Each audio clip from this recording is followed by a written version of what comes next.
नमस्कार। हमारे चैनल रूपम स्मृति में आपका स्वागत है।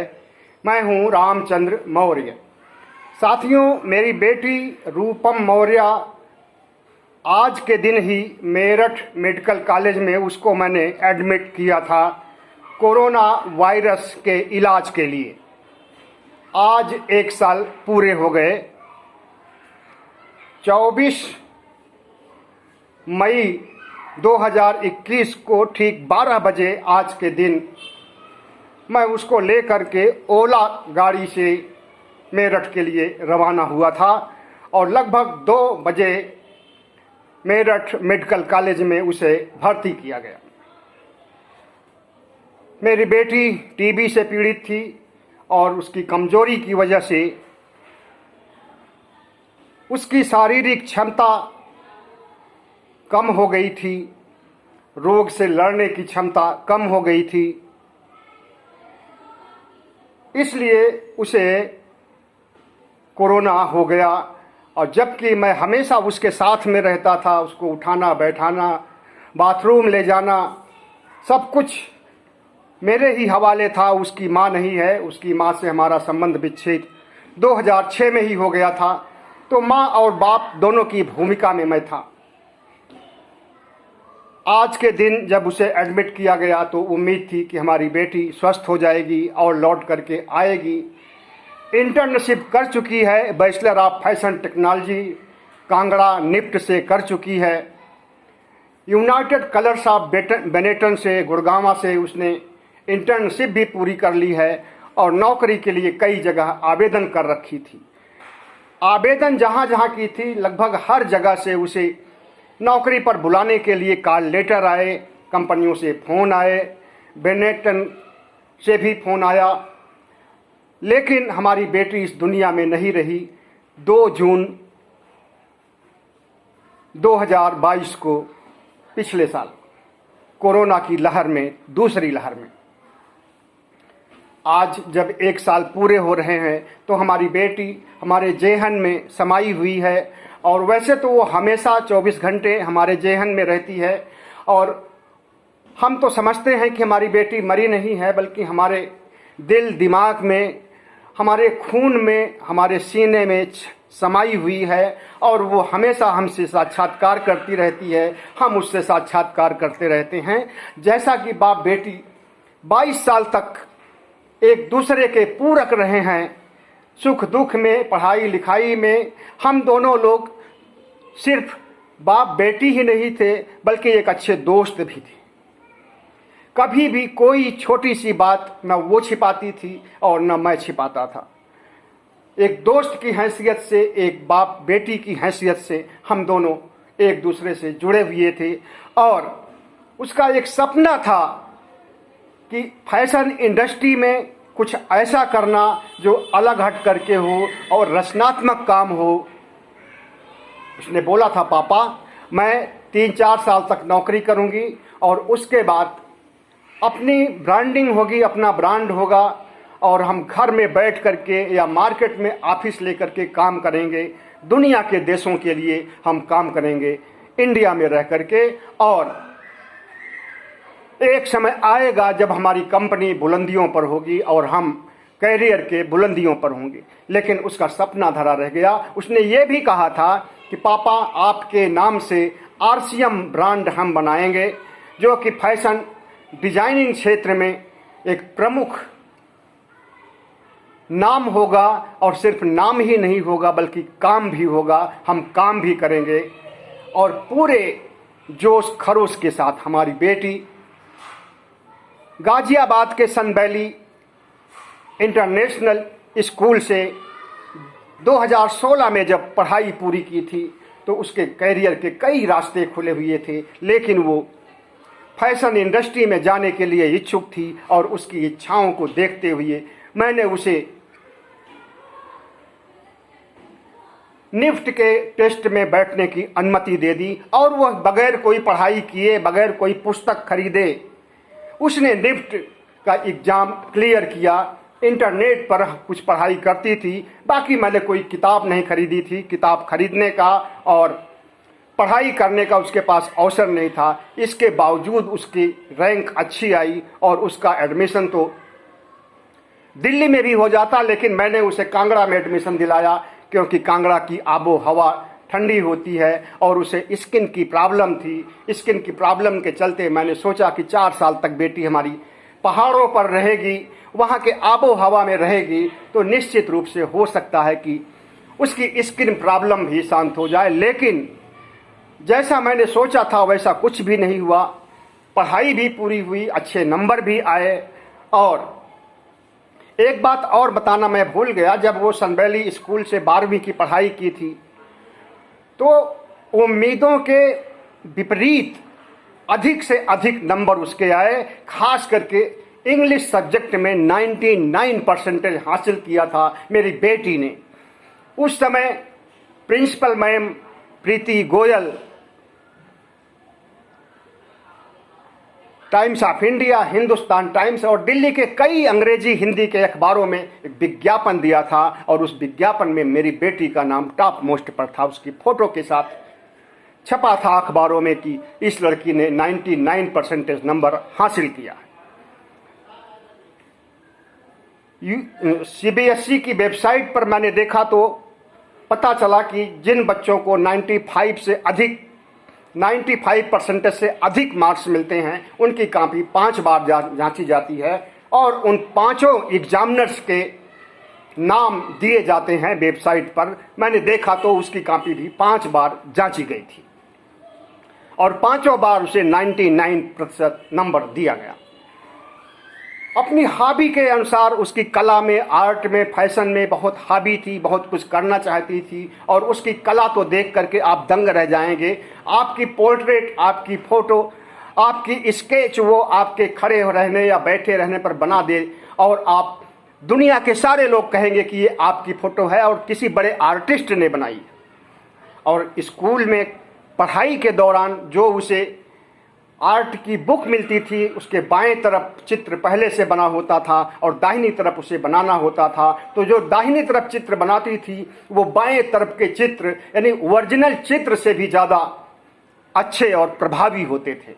तो हमारी बेटी को एक्सीलेंट हमेशा मिलता रहा है आर्ट्स में और अंग्रेजी भी तो उसकी शुरू से ही अच्छी थी और मैं उसका फादर हूँ।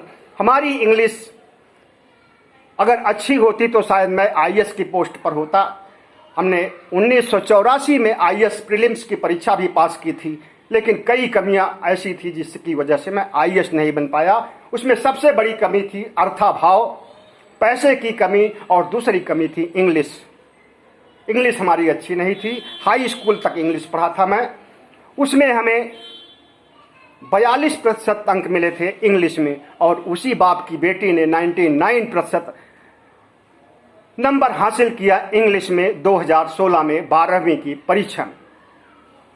तो मेरी बेटी दुनिया से चली गई, लेकिन हमारे जेहन में, हमारे दिल में, हमारे दिमाग में 24 घंटे गूंजती रहती है। कभी कभी उसकी आवाज़ सुनाई देती है, कभी उससे गुफ्तगू करता होता हूँ और सपने में वो अक्सर आती है। और हमारे ही सपने में नहीं बल्कि हमारे मकान के पहले फ्लोर पर रहने वाले M.A. निर्मल, जो कि केरला के हैं, ईसाई हैं, वे सपत्नीक रहते हैं। उनकी पत्नी मेघना हैं जो राजस्थान की हैं और दोनों लोग लोकनायक हॉस्पिटल दिल्ली में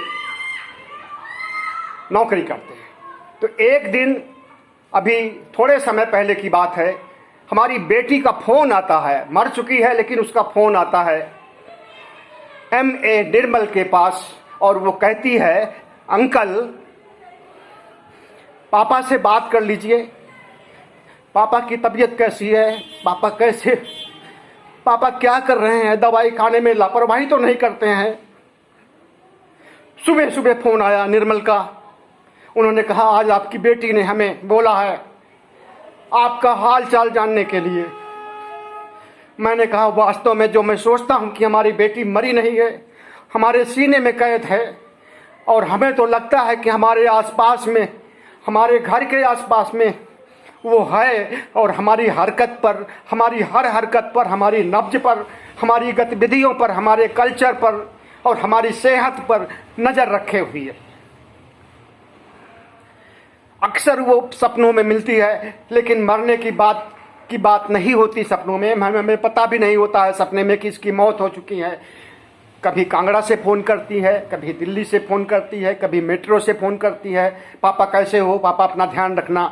कभी बंगलोर गई थी इंटर्नशिप के लिए, दूसरे तीसरे सेमेस्टर में। महाराष्ट्र भी गई थी, इस्लामपुर में उसका हुआ था, बॉम्बे रेयान में इंटर्नशिप। वहाँ से फ़ोन करती है, अब भी करती है फ़ोन, पापा मैं रेयान में हूँ, यहाँ हमारा इंटर्नशिप चल रहा है, अपना ख्याल रखना, मैं जल्दी आ जाऊँगी, पापा आपकी बहुत याद आती। साथियों, जीवन मृत्यु का चक्र शाश्वत है। जो आदमी पैदा होता है उसे मरना पड़ता है, लेकिन जो असमय में मर जाता है, वैसी स्थिति सबके सामने न आए तो अच्छा है। और इस कोरोना काल में जितनी मौतें हुई हैं, WHO के अनुसार 47 लाख से ज़्यादा मौतें भारत में हुई हैं। मैं एक मौत का पिता हूँ, तो हमें 47 लाख लोगों के परिजनों को मैं अपने जैसा समझता हूँ। और जिन लोगों ने इस महामारी के में अपने परिजनों को खोया है, अपने बेटे को खोया है, अपनी बेटी को खोया है, उनके दर्द का हमें पता है, उनके दर्द का एहसास है। तो यह गम और यह जो हम झेल रहे हैं, सिर्फ हम ही नहीं झेल रहे हैं, बल्कि देश में ही नहीं, दुनिया में लाखों करोड़ों लोग झेल रहे हैं। हमारे जैसे लाखों करोड़ों लोग हैं जो कि बेटी या बेटे के मरने के बाद, बाप के, बहन के, भाई के मरने के बाद आज भी उसे देखते हैं, और उनकी नज़रों में, उनके दिल में, उनके जेहन में आज भी वो जिंदा हैं, आज भी उनसे गुफ्तगू करते हैं, और आज भी मृतक आत्मा अपने परिजनों के साथ जुड़ी हुई है, जिस तरह से कि हमारी बेटी जुड़ी हुई है। तो साथियों, ये गम सिर्फ हमारा गम नहीं है। और जब से मैं तथागत बुद्ध का अनुयायी बना हूँ, अंबेडकर का अनुयायी बना हूँ, तब से हमें दुख को बर्दाश्त करने, दुख को सहन करने, दुख से मुक्ति पाने में बड़ी मदद मिली है। वरना जिस तरह से हमारा बाप बेटी का प्यार था, और जिस तरह से मैं उसे चाहता था, जिस तरह से वो हमारे आत्मा में बसी हुई थी, हम उसके आत्मा में बसे हुए थे, आज मैं जिंदा नहीं होता अगर मैं तथागत बुद्ध का फॉलोवर नहीं होता, तथागत बुद्ध का उपासक नहीं होता, तथागत बुद्ध की विचारधारा को नहीं मानता। तो साथियों, जन्म और मृत्यु का चक्र चलता रहता है। आदमी कहाँ से आया है, कहाँ जाएगा, कुछ नहीं पता है जब तक उसकी जिंदगी है।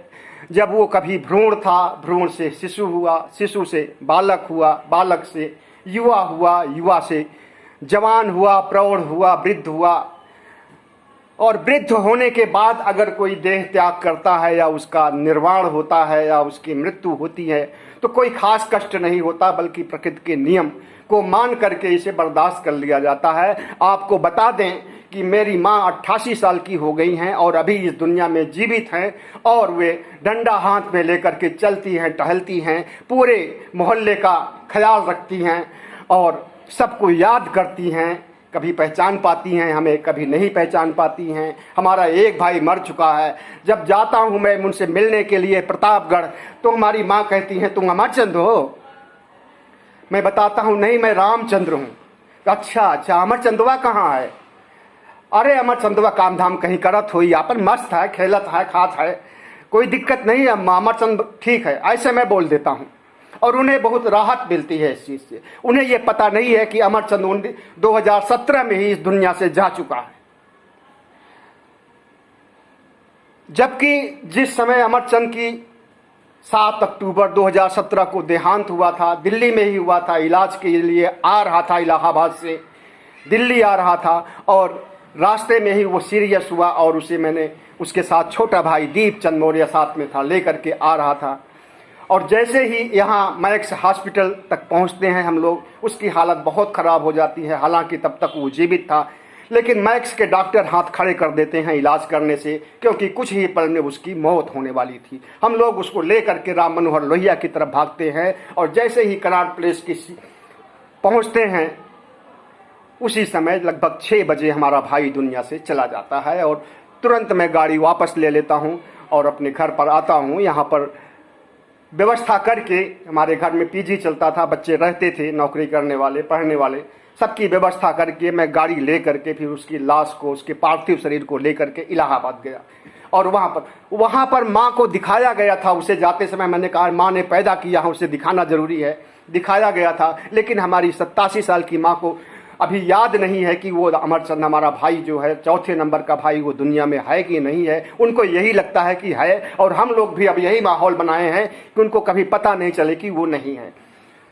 तो माँ हमारी तड़प रही हैं हमारे लिए, हमें सभी भाइयों के लिए, सभी भाइयों की खुशी के लिए, और हम तड़प रहे हैं अपनी बेटी के लिए, और अपनी बेटी से तादाद में स्थापित किए हुए हैं। और हमारी बेटी भी मौत के बावजूद हमसे तादाद में स्थापित किए हैं। घर के आसपास कोई बच्चा या बच्ची बोलती है पापा, तो हमें लगता है कि रूपम बोल रही है, और मैं जाकर के बाहर देखने लगता हूँ, कभी कभी तो रोड पर निकल जाता हूँ। लेकिन जिस दिन निर्मल ने ये बात हमें बताई कि आपकी बेटी का फ़ोन आया था और वो आपके स्वास्थ्य के बारे में पूछताछ कर रही थी, और हमें आदेश दी कि आप जाइए, उनसे बातचीत कीजिए और उनको दवा दिलाइए, अगर दवा नहीं है, इंसुलिन नहीं है तो इंसुलिन दिलाइए, और हमारे पापा की हेल्प कीजिए। वो बेचारे फ़ोन किए और हमें सारी बात बताए। सुन करके मैं गदगद हो गया, रोया भी था, और सोचा कि क्या आत्मा अमर होती है, क्या आत्मा भटकती है, क्या आत्मा का जन्म होता है, पुनर्जन्म होता है। लेकिन जब से मैंने बौद्ध दर्शन का अध्ययन किया है, अध्ययन ही नहीं गूढ़ अध्ययन किया है, तब से हमें ये भरोसा कतई नहीं है कि हमारी बेटी जीवित है, मतलब कि मर करके भी जीवित है या उसकी आत्मा भटक रही है। ऐसा कुछ भी नहीं है। न स्वर्ग होता है, न नरक होता है, ये सब पाखंडियों की देन है, और न पुनर्जन्म होता है, ऐसा तथागत बुद्ध ने लिख छोड़ा है त्रिपिटक में और तमाम बुद्ध ग्रंथों में। तो जिस तरह से हमारी बेटी हमारे सपनों में आती है और हमसे संपर्क बनाए हुए है, और हम उससे संपर्क बनाए हैं, और हमें तो सोते जागते हमेशा उसकी याद आती है। लेकिन जब याद आती है तो उसको मैं फ़ोटो नहीं देखता हूँ, उसकी मैं किताब नहीं देखता हूँ, उसके मैं कपड़े नहीं देखता हूँ, बल्कि अपने दिल में झांकता हूँ और उससे बात करने लगता हूँ। तो साथियों, ये आज 1 साल पूरे हुए, तो मैंने सोचा कि क्यों ना रूपम स्मृति, जो कि उसके नाम से ही मैंने बनाया है YouTube चैनल, इसमें क्यों ना अपनी व्यथा को बोलें, ताकि हमारा दर्द कुछ कम हो और लोगों को पता भी चले कि एक बेटी और बाप का क्या रिश्ता होता है, और बेटी बाप के लिए कितना तड़पती है, और हर बाप अपनी बेटी के लिए कितना तड़पता है। अगर बेटी जिंदा होती है तब भी तड़पता है, बेटी नहीं रहती है तब भी तड़पता है, बेटी पैदा नहीं होती है तब भी तड़पता है। पता नहीं कैसे लोग होते हैं जो कि बेटियों को पैदा नहीं होने देना चाहते हैं। पता नहीं कैसे लोग होते हैं जो बेटियों की भ्रूण हत्या कर देते हैं। पता नहीं कैसे लोग होते हैं जो बेटियों पर बुरी नज़र रखते हैं। पता नहीं कैसे लोग होते हैं जो बेटियों के साथ दुर्व्यवहार करते हैं, बलात्कार करते हैं, अपराध करते हैं। ऐसे लोग को राक्षस कहे जा सकते हैं। ऐसे लोग इंसान नहीं हो सकते हैं। इंसान वही हो सकता है, वो चाहे स्त्री हो, वो चाहे पुरुष हो, जो कि अपनी औलाद को, अपने बाप को, अपने पैदा करने वाले माँ बाप को इज्जत करे, और जो वही बच्चा होता है, वही बच्चा इंसान होता है जो अपने बाप की कद्र करे, और वही बाप सच्चा बाप होता है जो अपने बेटे और बेटी की कद्र करे। लेकिन हमें तो कद्र करने का अधिकार भी प्रकृति ने छीन लिया, और अब ख्वाबों में जीने की आदत पड़ गई है। 1 साल पूरे होने पर भी उसकी यादों में, उसकी हरकतों से, उसकी बातों से, उसके प्यार से, और उसके आर्ट से, उसके कल्चर से, उसकी पढ़ाई लिखाई से, उसके वैभव से, और उसके डांटने से, हमें डांटती भी थी। अगर हमारी कोई गलती होती थी तो वो डांटती थी और नाराज होती थी, खाना नहीं खाती थी। हमें सुधारने के लिए उसके पास सबसे बड़ा अस्त्र था कि खाना छोड़ देना, और हम थे कि हम एक क्षण भी नहीं बर्दाश्त कर सकते थे अगर उसके आंखों में आंसू आते थे। एक क्षण भी नहीं बर्दाश्त कर सकते थे कि हमारी बेटी हमसे खुद नाराज हो। एक क्षण भी नहीं बर्दाश्त कर सकते थे कि हमारी बेटी को कोई गम मिले इस दुनिया में। लेकिन जितना बड़ा गम उसे मिला और जितना बड़ा गम हमें मिला, ये भुलाया नहीं जा सकता है आजीवन मरते दम तक। लेकिन हम यही संदेश छोड़ करके जाना चाहते हैं कि दुनिया वालों, अपने बेटी पर, अपने बेटे पर हमेशा विश्वास करना, और बेटे बेटियों को भी कहते हैं कि अपने माँ बाप पर इतना विश्वास करें और दोनों में इतना प्यार हो, इतना तादाद में हो कि जीवित रहते हुए तो एक दूसरे के बने ही रहें, मरने के बाद भी हम एक दूसरे को याद करते रहें, जिस तरह से हमारी बेटी हमें याद करती है और हम बेटी को याद करते हैं। हमारी बेटी अभी अगर जिंदा होती तो कम से कम लाख सवा लाख रुपए की सैलरी पाती होती और यहीं एनसीआर में कहीं ना कहीं नौकरी करती होती। कह रही थी, पापा आपको हम अकेले छोड़ करके बाहर कहीं नहीं जाएंगे। हालांकि पासपोर्ट मैंने बनवा दिया था 2019 में ही उसका, और वो सिंगापुर जाने की बात भी कर रही थी, लेकिन बोली पापा अब मैं कहीं नहीं जाऊंगी, अगर बाहर जाना होगा तो मैं आपको साथ लेकर के चलूंगी। पहले मैं गुड़गांव में नौकरी करूंगी या फरीदाबाद में, जहां कहीं भी नौकरी मिल जाएगी, भले ही कम पैसे मिले। लेकिन उसके जाने के बाद जिस तरह से कॉल लेटर आए हैं, फोन आए हैं, सब ने लाख रुपए सवा लाख रुपए की पेशकश की उसकी नौकरी की। और जब मैंने बताया कि कोरोना में हमारी बेटी नहीं रही तो लोगों ने अफसोस व्यक्त किया। अफसोस व्यक्त करने के अलावा और कोई कर ही क्या सकता है? सांत्वना देने के अलावा, शांति देने के अलावा और कोई कर ही क्या सकता है? ये तो दुनिया की रीत है, एक दिन सबको मरना ही है। और लेकिन हमारी बेटी बहुत जल्दी मर गई, हमारी आंखों के सामने मर गई। उसे हमारी चिता में आग लगानी चाहिए थी, हमें मुखाग्नि देनी चाहिए थी। लेकिन एक बाप ने 3 जून 2021 को सूरज कुंड मेरठ में एक बाप ने अपनी बेटी को 11:07 पर दिन में आग दिया, मुखाग्नि दिया। वह दिन हमारे लिए एक बहुत बड़ा दुखों के संकट का पहाड़ था और आज मैं याद करता हूं। और 11 शब्द उसके जिंदगी से बहुत ज्यादा जुड़े हुए हैं। 11 नवंबर कि 11 तारीख को वो पैदा हुई थी 1998 में लेडिंग हार्डिंग अस्पताल, जिसे कि सुचेता कृपलानी अस्पताल या कलावती शरण अस्पताल कहा जाता है। और इसी तरह से वो पैदा हुई थी 3:50 दिन बुधवार था। और जब हमारी बेटी एक्सपायर की है तो उस दिन भी बुधवार था और 3:50 पर शाम को 4 बजने से थोड़ा पहले वो इस दुनिया में नहीं रही थी। तो उसका मरने का समय और दिन एक ही था और पैदा होने का, मरने का समय और तिथि और दिन एक ही था। हमारी बेटी इस दुनिया में 22 साल 6 महीने 1 दिन 15 घंटे 50 मिनट तक जीवित रही। और इस अल्पकाल में उसने हमारे ऊपर, हमारे परिवार के ऊपर, हमारे समाज के वरिष्ठ लोगों के ऊपर, हमारे मोहल्ले के लोगों के ऊपर जो प्रभाव छोड़ा था